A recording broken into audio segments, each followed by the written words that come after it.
Je veux te montrer ce que j'appelle mettre tes priorités en ordre.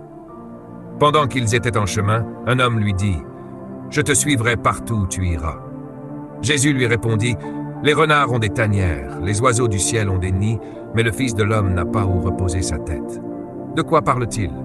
Cet homme vient des Bahamas, j'en suis sûr. C'est un Bahaméen. Il dit à Jésus « Je te suivrai partout, tu m'as convaincu, tu donnes à manger à ceux qui ont faim, tu ressuscites les morts. Tu guéris les malades. Je t'aime, je te suivrai partout. Regarde-moi, c'est important. » Jésus entend cet homme, mais il connaît cet homme. Il sait qu'il est des Bahamas, de Jamaïque, de la Barbade, de Trinidad, de Guyana, peut-être même d'Haïti ou sûrement d'Amérique.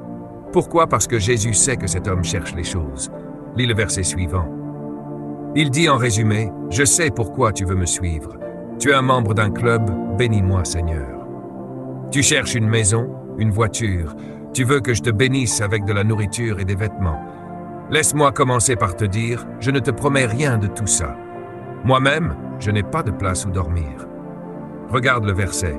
« Le Fils de l'homme n'a pas où reposer sa tête. » En d'autres mots, si tu me suis, sache que je ne te promets ni maison, ni lit, ni confort. Tu veux toujours me suivre? Il est en train de détruire le désir des choses. Il est en train de détruire ta liste de prières. « Seigneur, j'ai besoin d'une maison.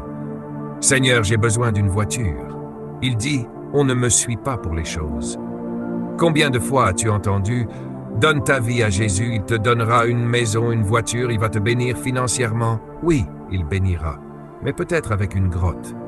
Il dit, « Les oiseaux ont des nids, les renards ont des tanières. Moi, je n'ai nulle part où dormir. » Il a détruit une religion motivée par les choses.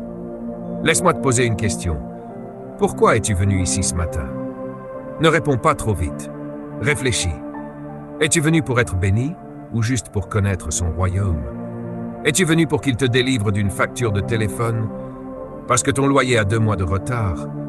Je dois aller à l'église, Dieu doit faire un miracle. Si c'est ça ta motivation, elle est déjà faussée.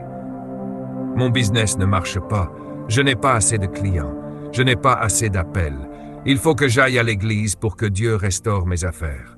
Non, ne viens pas ici pour ça. Viens ici pour apprendre à rester en position. Je veux rester bien positionné. Je dois connaître le royaume.